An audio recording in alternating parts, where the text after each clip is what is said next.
Welcome to my new Let's Play of Sonic the Hedgehog 2. Continuing our tour of the Sonic Origins collection, this is actually my favorite of the classic Sonic games, so let's jump right in. For this playthrough, we will be playing as Tails by himself.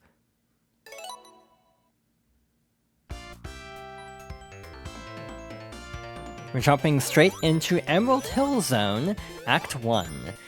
Sonic 2 is probably my favorite, mostly because of nostalgia.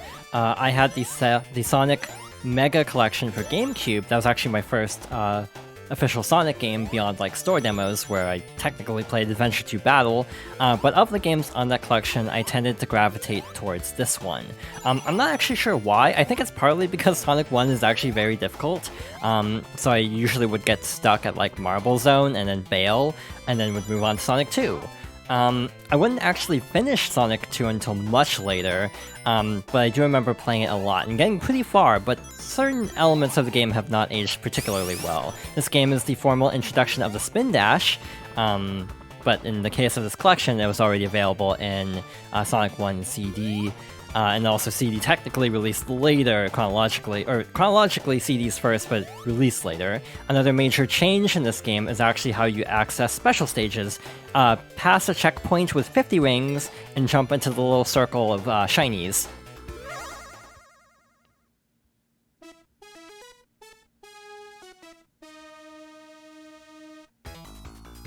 We have one of the most iconic types of special stages in the series, the half pipe. So basically, we have to go through collecting as many rings as we can to meet a quota, and if we get enough, we'll be able to move on to the next round. There were 3 rounds in total, and it said 0 rings to go, so we're already set.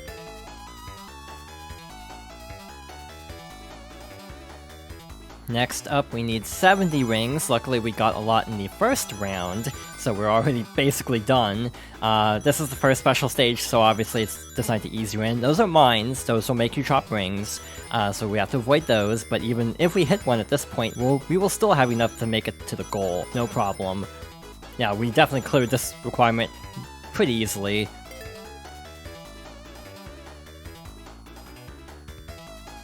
And finally, we need only 20 more rings. Yeah, we did pretty well at the special stage.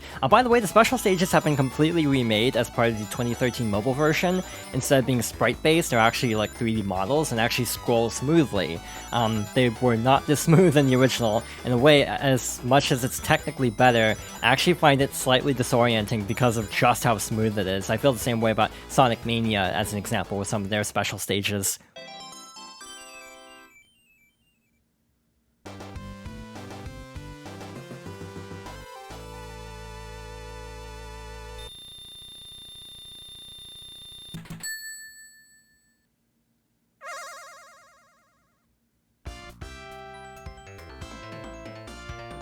Another major difference, to my understanding, is in Sonic 2 originally, when you cleared the special stage and were returned to the main level, you would actually lose rings. So like, since you have to spend 50 rings to enter, you would actually lose the rings, which obviously is not ideal. But in this version, I'm pretty sure it was changed, so you actually keep your rings, which actually makes it really easy to get all the special stages pretty quickly. Another thing is, like all the other games in this collection, if you're playing through the 16:9 anniversary mode, you will be able to retry special stages with coins. So yeah, it's actually pretty easy getting the Chaos Emeralds, especially compared to the original Sonic 2.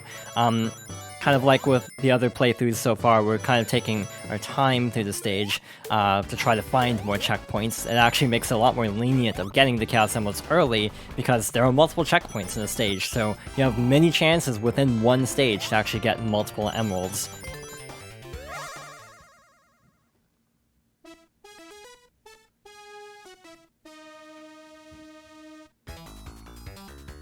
There are 2 other major differences with these special stages that we actually don't really get to see because we're playing as Tails by himself. In the original Sonic 2, if you're playing in Sonic and Tails mode, if you jumped, Sonic and Tails would actually switch positions, like who's in the front row, which would actually be really annoying at times.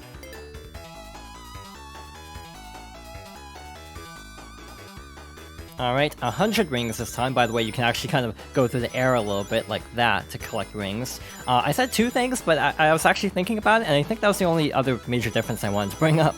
So in this version, if you jump, Sonic will still be in the front row, which is actually really nice. If Tails hits a bomb, even as the AI, you will still lose rings, which is not great. It's actually a major reason why I tend to play Sonic 2 as Tails by himself. Especially in the newer versions, for another reason, which I'll bring up a little bit later. Yeah, like, losing rings just because the AI happened to hit a bomb is really frustrating. I might actually lose a special stage, because I got kind of comboed there. Got a little bit careless, I suppose.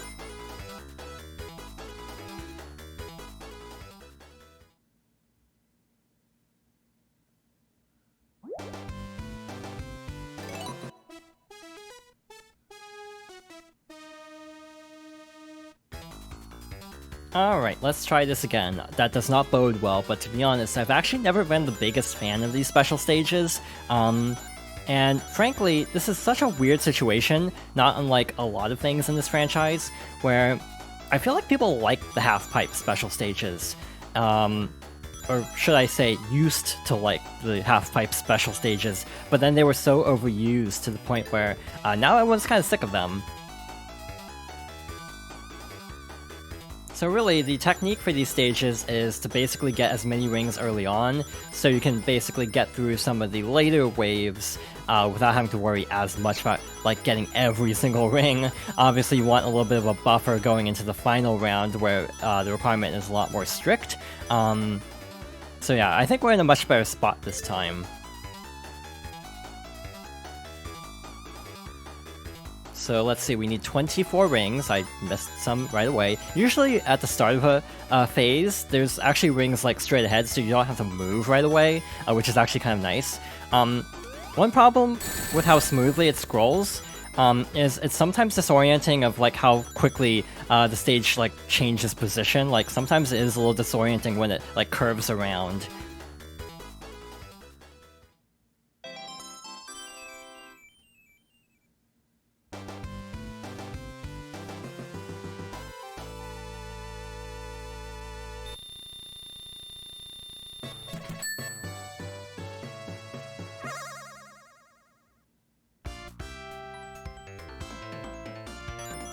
Also, I hope you weren't excited to see other stages, because I think we're going to be in Emerald Hill for a bit, if we're actually going for the Chaos Emeralds. Normally I don't go for the Emeralds in this game, though.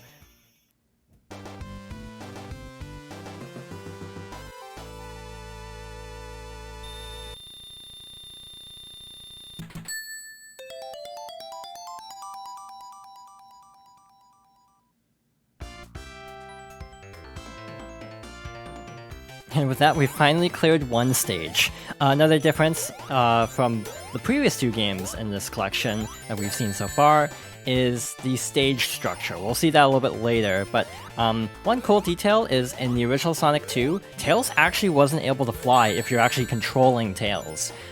Tails could fly as the AI, but not as the player character. His flight was actually introduced in Sonic 3. That might actually be wrong. I'm actually trying to think. Which came first, Sonic 3 or Sonic Chaos for Game Gear? That is an actual question that I do not have the answer to, because I know he could fly in that game, though to be fair, Sonic Chaos is also a fairly underwhelming game, so I feel like Sonic 3 is kind of a safe guess in terms of just like, you know, the first major appearance at least, where Tails was able to fly. Yeah, Sonic Chaos is like a half-an-hour long game, and I know the Genesis games aren't terribly long, but that's still pretty short, all things considered. There are 5 rings on this half-pipe, and there is a checkpoint up there, so guess what?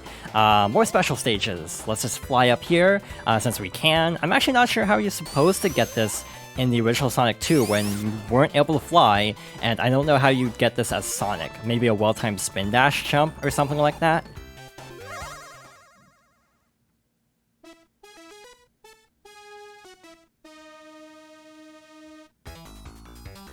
Alright, next up we need 50 rings. One thing worth mentioning is I think specifically with Tails, because he can reach special stages more easily. It's actually pretty easy to get like all the Chaos Emeralds within the first couple zones of the game. By the way, we are back to zones being the worlds and acts being the levels. Again, Sonic CD is kind of an exception to that. Alright, we have 50 rings, we're good to go. Now we just have to hold on to them, which sometimes is easier said than done in this game. We have this little jump rope of bombs.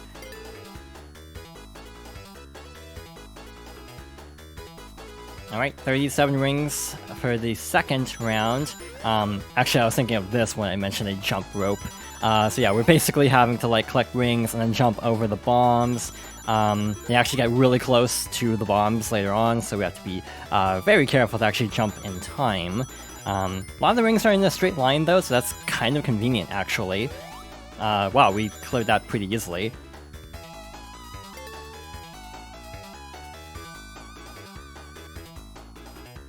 There's a very specific special stage I'm worried about, and I'm not a fan of that. I feel like this is something you kind of have to memorize, and again, the coin system actually makes it way easier to actually like learn layouts because you can actually retry stages easily, and because they definitely kind of sneak up on you in stages like this. Yeah, that's kind of cheap actually.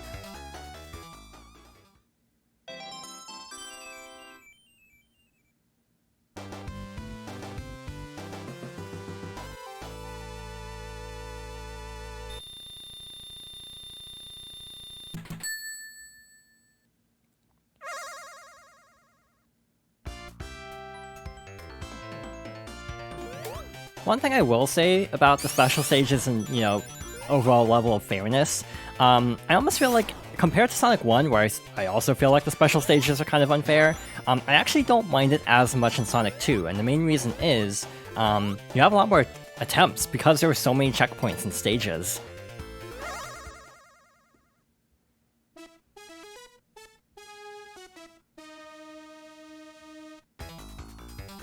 I like how the game made it very easy to prove my point. There are some stages that don't have a ton of checkpoints. I almost feel like Emerald Hill Act 2 has like an unusually high amount of checkpoints, so it's like a really good stage for trying to get the emeralds early, so you don't have to actually worry about them later on, which is always a good thing, because it gets increasingly difficult to hold onto rings as the game goes on.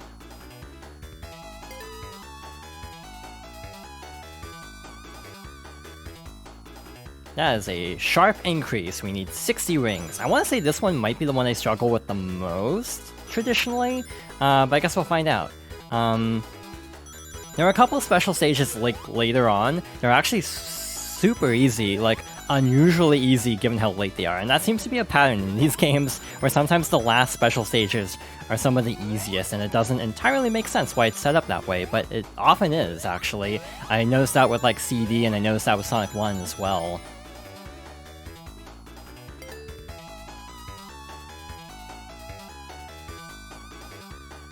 Oh yeah, I didn't actually show it off, but I guess there is a 7th special stage in the mobile version and this version of Sonic 1. Apparently that one is actually genuinely difficult, but you have to like enable it through the sound test, so I actually have not experienced that one.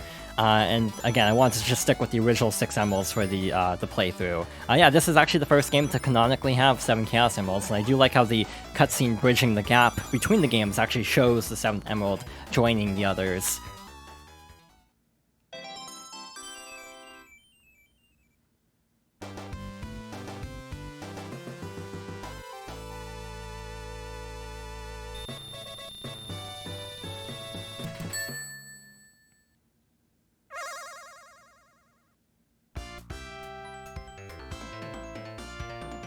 To tell the truth, I actually didn't like look up anything about this game before recording this, so I didn't look up like checkpoint locations. I just happened to kind of stumble upon as many checkpoints as we have.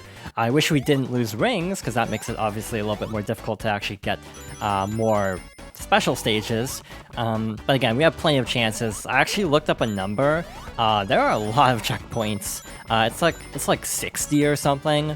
So even in the original, if you happen to fail a special stage a bunch of times, you have plenty of chances to try again, which is nice. Again, that's why I don't mind the special stages as much, because you have so many extra chances compared to Sonic Sonic 1 or even CD, where you have to rely on special rings at the very end of the stage, and also it's hard to hold on to rings throughout an entire stage versus just getting to a checkpoint.